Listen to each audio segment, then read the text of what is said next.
My first memory of shock was being intimidated with a quite very distinguished, impressive physicians and scientists that were at the meeting. And that's very scary for young investigators, and that was my first impression.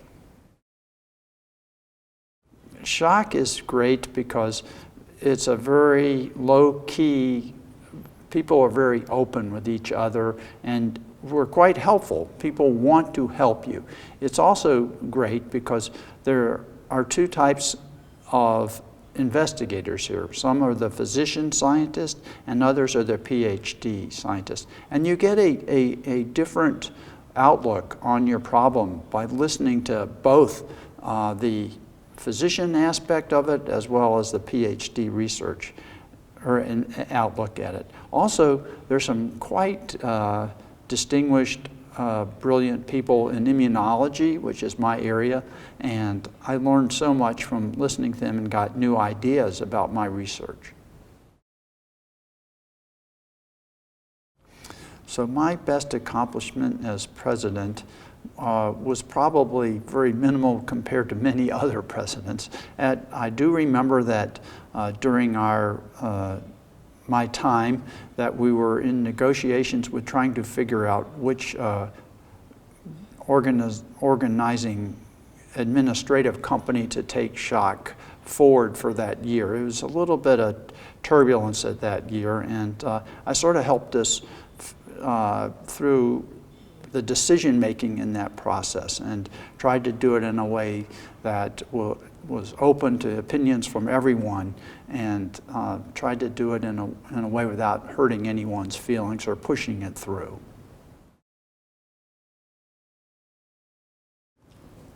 Yeah, as a member, shock was incredibly helpful to me because I got exposed to a lot of very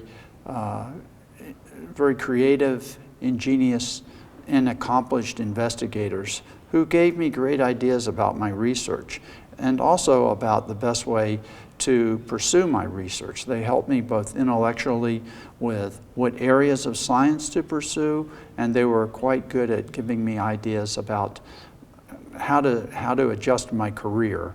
And the fact also that they were welcoming to me gave me encouragement that I could succeed. I really did not, as president, have a great deal of hard decisions to make. I had so many colleagues that were helping me in these decisions, and it wasn't like a critical time where we had life and death decisions about shock. It was a really quite wonderful time to be president and to be humble during that and to listen to other people and get their ideas. My fondest memory is getting to having my family there for the speech that I gave, and just everybody welcoming them, and also having the kids see that their dad wasn't the worthless failure that they all thought that he would be. That they had all thought that there was no way I was going to succeed, and so it's kind of nice for your family to know you're not the stumble bum that they all thought that you were. The funniest thing that happened to me during my presidency was I was speaking before the audience at one of the dinners and invited everyone in the Shock Society to a reception and gave them the room number. Unfortunately, that room number was the room number for my daughter, my teenage daughter, and her girlfriend that were staying there. So it did turn out to be kind of a blunder on my part, but my wife immediately came up and corrected me. So it was a near disaster, but turned out okay. Well, I would say that the best thing about being president is having it over with and being quite humble. and remembering that all glory is fleeting.